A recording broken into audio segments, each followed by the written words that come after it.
우리 집에는 가보로 불리는 보물이 3개 있다. 하나는 가계도. 약 400년 전까지 거슬러 올라가는 가계도는 두루마리 수십 건에 이른다.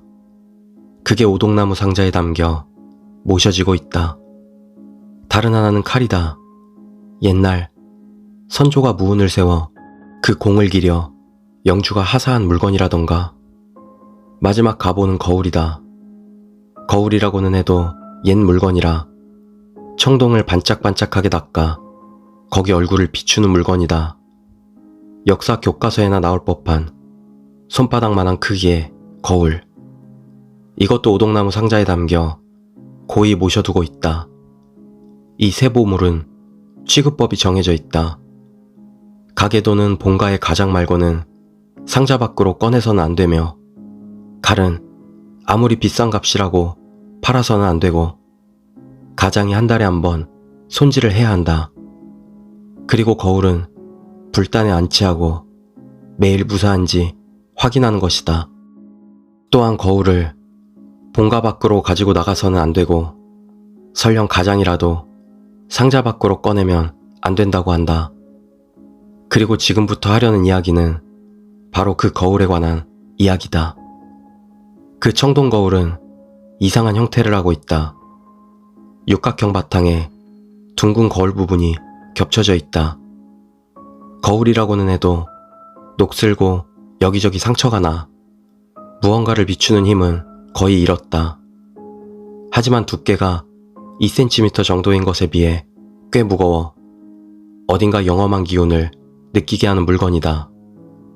초등학생 무렵 친구들끼리 집에 어떤 귀한 물건이 있는지를 놓고 배틀이 붙었다. 그래서 방과 후 다들 자기네 집 보물을 들고 공원에 모여보기로 했었지. 다른 아이들은 다 장난감 같은 걸 가져왔지만 나는 바로 그 거울을 들고 갔다. 손대면 안 된다고 어른들은 말했었지만 신경도 안 썼고, 결과적으로는 내가 가져온 게 가장 보물 같다면서 내가 승리했다.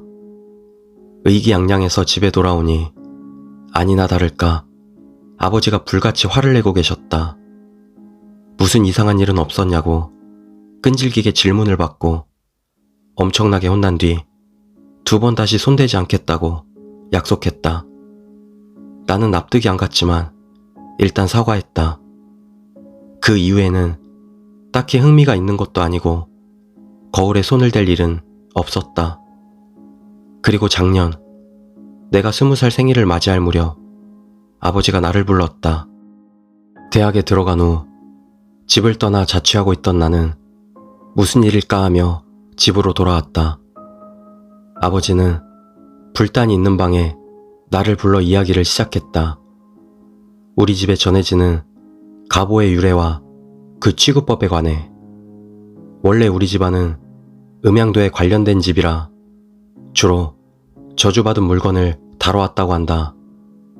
이제 와서는 대부분의 물건을 박물관에 기증해서 얼마 남지 않았다고 하고, 아버지는 한숨을 내쉬었다.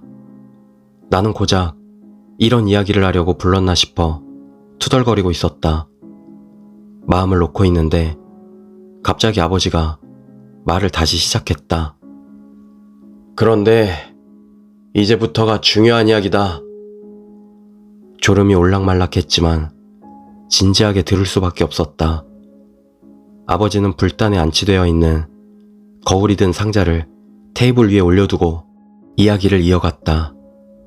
그것은 도저히 믿을 수 없는, 현실과는 동떨어진 내용이었다. 이 거울을 왜 꺼내서는 안 되는지 아느냐? 그건 이 거울을 꺼냈던 사람들이 비참하게 죽었기 때문이야. 그것도 3번이나. 이 거울은 사람의 죽음을 비추는 거울이다. 솔직히 믿을 수가 없는 이야기였다. 하지만 아버지의 얼굴은 진지했다. 나도 오랫동안 그게 미신이라고만 여겼다. 하지만 23년 전 그 사건이 있고 나서는 23년 전, 그건 아버지의 누나이자 내게는 고모인 사람이 죽은 해다. 사고사라는 건 알고 있었지만 거기 얽힌 자세한 이야기는 들은 적이 없었다. 아무래도 이 거울은 이 땅에서 먼 곳으로 가져가려 하면 꺼낸 사람에게 해를 끼치는 것 같다.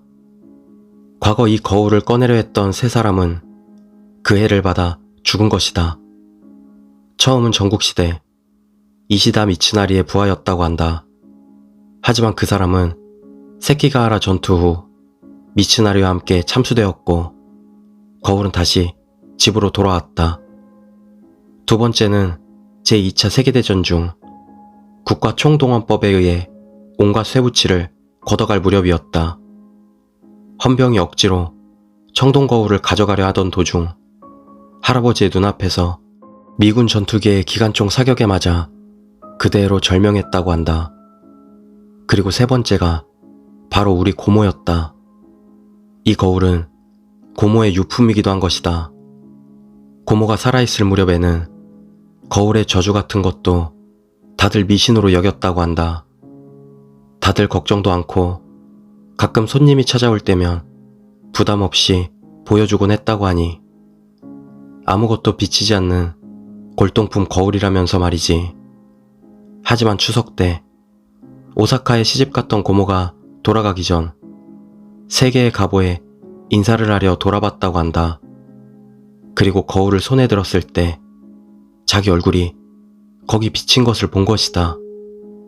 고모는 새파랗게 얼굴이 질려 화장실 거울과 청동 거울을 몇 번이고 번갈아 봤다고 한다. 청동 거울에 비치는 내 얼굴이 새까매. 아버지는 겁에 질린 고모를 기분 탓일 거라며 달랬다. 하지만 꽤 무서운 것을 봤는지 고모는 좀채 안정을 찾지 못했다. 교토에 있는 자신이 잘 아는 절에 가져가 불제를 받겠다고 말하기 시작했단다. 규칙을 깨는 일이지만 그래서 마음이 풀린다면 원하는 대로 하라고 아버지는 청동 거울을 내줬다. 하지만 아버지는 그걸 아직까지도 후회하며 살고 있다. 왜냐고? 어쩌면 그 일 때문에 역대 가장 큰 저주가 일어났을지도 모르니까. 고모는 1985년 8월 12일 18시 4분 하네다발 이타미행 비행기를 탔다. 그 거울과 함께.